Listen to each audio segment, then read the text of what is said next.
சரி, யூபிஎஸ்சி தேர்வுல Indian polity பத்தி பேசலாம். இது முக்கியமான சப்ஜெக்ட், ஹெவி சப்ஜெக்ட் என்பது எல்லாருக்குமே தெரியும். ஆனா நான் உங்களுக்கு இன்னைக்கு ஒன்னு சொல்ல போறேன். இத கடந்து மட்டும் செல்ல இல்ல, இது உங்களோட மிகப்பெரிய ஸ்ட்ரென்த்தாக மாற்ற முடியும். அதுக்கு ஒரு சரியான ஸ்ட்ராட்டஜி இருக்கு. அதை தான் இன்னைக்கு நம்ம சேர்ந்து செய்ய போறோம். ஸோ இந்த வீடியோவை கடைசி வரையும் ஃபுல்லா பாருங்க. நிறைய விஷயம் நான் இதுல இன்க்ளூட் பண்ணியிருக்கேன். நீங்க இந்த ஃபீலிங்கை கண்டிப்பாக அனுபவிச்சிருப்பீங்க. இந்த புக்கை திறக்கிறப்போ இதை கண்டிப்பா அனுபவிச்சிருப்பீங்க. ஸோ சிலபஸை பாக்குறீங்க, ஆர்டிகல், அமெண்ட்மெண்ட், கோர்ட் கேசஸ் அப்படின்னு ஒரு மிகப்பெரிய கடல் போல இருக்கும். ஆனா அந்த பயம், அந்த ஸ்ட்ரெஸ் அது ரொம்ப ரொம்ப இயல்பானது தான். ஆனா நீங்க பேனிக் ஆகுறது சொல்யூஷனா அப்படின்னு கேட்டா கிடையாது. இதுக்கு ஒரு தெளிவான பிளான் இருந்தா போதும். இன்னைக்கு அந்த பிளானை நம்ம சேர்ந்து உருவாக்க போறோம். நம்ம கேம் பிளான் மொத்தம் 4 பார்ட்டா ரோட் மேப் போட்டிருக்கேன்.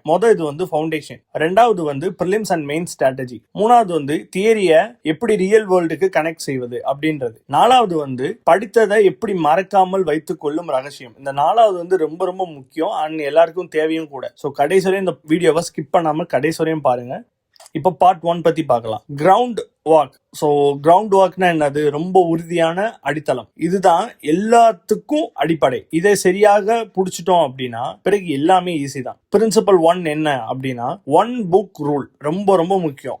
இது ரொம்ப சிம்பிளான, ரொம்ப பவர்ஃபுல். இன்னைக்கு ஸ்டடி மெட்டீரியல் அப்படின்னு எடுத்துக்கிட்டோம்னா ரொம்ப அதிகமா இருக்கு. ஆனா அதுல ஒன்றும் தவறு இல்லை. ஆனா எல்லாத்தையும் படிக்கணும்னு நினைச்சோம்னா நம்மளால கண்டிப்பா முடியாது. அதுதான் மிகப்பெரிய தவறாவும் மாறிடும். உங்களோட சூப்பர் பவர் என்னன்னா ஜஸ்ட் ஃபோக்கஸ். அப்படின்னா பாலிட்டிக்கு அந்த ஒரே புக்கு தான். அது பேர் என்னது? M Laxmikanth Indian polity. இதுதான் உங்களோட சிங்கிள் சோர்ஸ் ஆஃப் ட்ரூத். இதை மட்டும் மைண்ட்ல வச்சுக்கோங்க. உங்களோட கோல் என்னவா இருக்கணும் அப்படின்னா 10 புத்தகத்தை ஒரு முறை படிக்கிறது அல்ல, ஒரே புத்தகத்தை 10 முறை படிக்கிறது. இது குவான்டிட்டியை விட குவாலிட்டி தான் இங்க முக்கியம். எப்படி பலமுறை படிக்கிறது அப்படின்னா அதுக்கும் வழி இருக்கு. ஃபர்ஸ்ட் ரீடிங் சும்மா படிங்க, ஃப்ளோ, பேசிக் கான்செப்ட் புரிஞ்சுக்கிட்டா போதும், நோட்ஸ் எல்லாம் வேண்டாம். ரெண்டாவது ரீடிங்ல என்ன பண்ணுங்க, ஹைலைட்டர் வச்சு கீவேர்ட்ஸை மார்க் பண்ணி பழகுங்க. For example article, bodies, power mark, அந்த மாதிரி பவர்ஸ் அந்த மாதிரி மார்க் பண்ணி பழகுங்க. தேர்ட் ரீடிங்ல short notes, flow chart, diagram அதெல்லாம் ஆக்டிவ் லேர்னிங்கா வச்சுக்கோங்க. நாலாவது ரீடிங்ல தான் pure revision plus PYQ plus MCQ solve பண்ணணும். மார்க்கா இருந்தாலும் சரி, இல்ல பிஒய்க்யூவா இருந்தாலும் சரி, கொஸ்டின் பிராக்டிஸ் பண்ணி பழகணும். இப்ப பாசிவ் ரீடிங் அதை வந்து ஆக்டிவ் லேர்னிங்கா மாத்திட்டோம். Principle 2 constitution first. இப்போ பார்லிமெண்ட், பிரசிடென்ட், ஜுடிஷியரி எல்லாத்துக்குள்ள போறதுக்கு முன்னாடி கோர் கான்செப்ட் தான் ரொம்ப ரொம்ப முக்கியம். அதெல்லாம் என்ன அப்படின்னா preamble, fundamental rights, DPSP, I mean directive principle of state policies. ஏன் இது அவ்வளவு முக்கியம் அப்படின்னா யூபிஎஸ்சி கொஸ்டின் எப்போதும் இந்த கோர் பிலாசபியை வச்சுதான் ஃப்ரேம் பண்ணுவாங்க. சோ இது ஆப்ஷனலான்னு கேட்டா கண்டிப்பா கிடையாது. இதை கண்டிப்பா பண்ணிடணும். பார்ட் 2 என்ன அப்படின்னா பிரிலிம்ஸ் விசஸ் மெயின்ஸ். இது 2 வித மைண்ட் செட். இது ரொம்ப ரொம்ப முக்கியமான பகுதி. ஏன் அப்படி சொல்றேன் அப்படின்னா பிரிலிம்ஸோட மைண்ட் செட் எப்படி இருக்கணும் அப்படின்னா ப்ரிசிஷன், பியூர் ரீகால், எந்த ஆர்டிகல், எந்த அமெண்ட்மெண்ட் போதுமானது. ஆனா மெயின்ஸோட மைண்ட் செட் அப்படி கிடையாது. இது ஒய், அப்புறம் அனாலிசிஸ் பண்ணணும். இன்ஸ்டிடியூஷன் எப்படி ஃபங்க்ஷன் ஆகுதுன்றது தெரிஞ்சுக்கணும். ப்ராப்ளம் என்ன, அதோட இம்பாக்ட் என்ன அப்படின்றத பார்க்கணும். அப்போ ஃபேக்ட்ஸை வந்து கான்ஸ்டிடியூஷனல் திங்கிங்கா மாத்தணும்.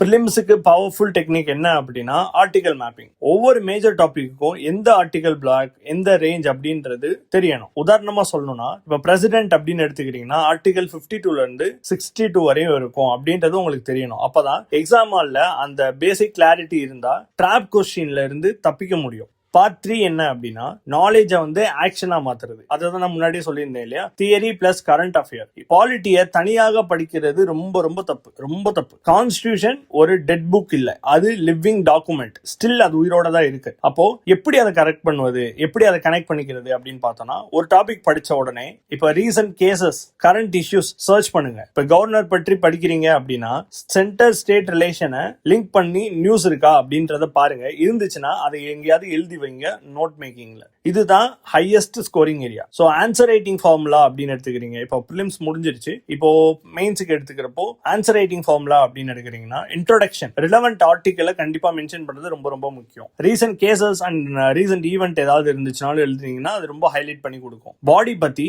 Rules and provisions, issues and analysis, real world examples ஏதாவது இருந்தா எழுதணும். வே ஃபார்வர்ட்னு எடுத்துக்கிறீங்க அப்படின்னா கமிட்டிஸ், ரிப்போர்ட்ஸ், ரிஃபார்ம் அதை பத்தி எழுதிட்டு கன்க்ளூஷன்ல வந்து கோர் வேல்யூ, டெமோக்ரஸி, ஃபெடரலிசம், அதுக்கப்புறம் கான்ஸ்டிடியூஷன், மொராலிட்டி இதெல்லாம் எழுதிட்டு கம்ப்ளீட் பண்ணும். இந்த ஸ்ட்ரக்சர்ல வேலை செஞ்சா கண்டிப்பா கேரண்டியா மார்க் ஹெவியா வரும். பார்ட் 4 என்ன? அப்போ ரிவிஷன் நாலேஜை வந்து ஸ்டிக் பண்றதுக்கு உதவும். இப்ப நாலேஜ் வந்து லாஜிக்கலா கனெக்ட் ஆகுமா அப்படின்னு கேட்டா ஆகும். ஆனா ரிவிஷன் இல்லைன்னா எல்லாம் மறந்து போயிடும். கோல்டன் ரூல் அப்படின்னு ஒண்ணு இருக்கு. சோ அது என்னன்றத சொல்றேன். Spaced repetitions. சோ அது எப்படி பண்றது அப்படின்னா, ஃபர்ஸ்ட் ரிவிஷன் 7 நாளுக்குள்ள பண்ணணும். செகண்ட் ரிவிஷன் 30 நாளுக்குள்ள பண்ணணும். அதுக்கப்புறம் அந்த ஒரு மாதத்துக்குள்ளேயே ஒரு முறை ஃபுல் ரிவிஷன் பண்றது ரொம்ப ரொம்ப நல்லது. இதுதான் எக்ஸாம் டைம்ல கான்செப்டை ஃபிங்கர் ட்ரிப்ல வைக்க காரணமாக இருக்கும். Common mistakes. ஸோ இப்போ எல்லாமே எப்படி பண்ணணும்னு பார்த்தாச்சு. இப்போ காமன் மிஸ்டேக் என்ன பண்றோம் அப்படின்றத பார்க்கலாம்.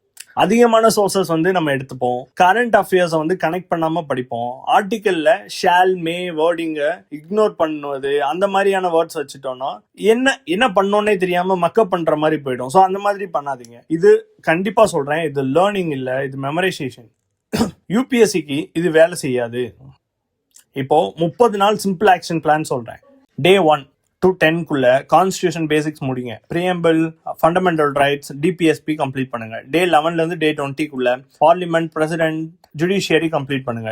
டே 21 to 25 குள்ள ஃபெடரலிசம், ஸ்ட்ரக்சர் அண்ட் ரிலேஷன்ஷிப் பத்தி படிங்க. டே 26 to 30 குள்ள full revision plus MCQ plus answer writing பழகுங்க. சோ இதுதான் பெர்ஃபெக்ட் ஸ்டார்டிங் ரோட் மேப். கடைசியா ஒரே ஒரு மெசேஜ் சொல்றேன். நீங்க இதுல இருந்து ஒரு விஷயம் மட்டும் எடுத்துக்கணும்னா இதுதான். யூபிஎஸ்சி பாலிட்டி அப்படின்றது மெமரி டெஸ்ட் மட்டும் இல்ல, இது ஒரு கான்ஸ்டிடியூஷனல் எக்ஸ்பர்ட் போல சிந்திக்கிற ஒரு திறன். இப்போ principle, debate, spirit of the constitution அப்படின்றத புரிஞ்சுக்கிட்டா 1.4 பில்லியன் மக்களை கவர்ன் பண்ணணும்னு ஒரு சிஸ்டமையே நீங்க புரிஞ்சுக்கிட்ட மாதிரி. சோ அந்த மைண்ட் செட் வந்துட்டா பாலிட்டி உங்களோட வீக்கஸ்ட் சப்ஜெக்ட் இல்ல, இதுதான் உங்களோட பிக்கஸ்ட் ஸ்ட்ரென்த்.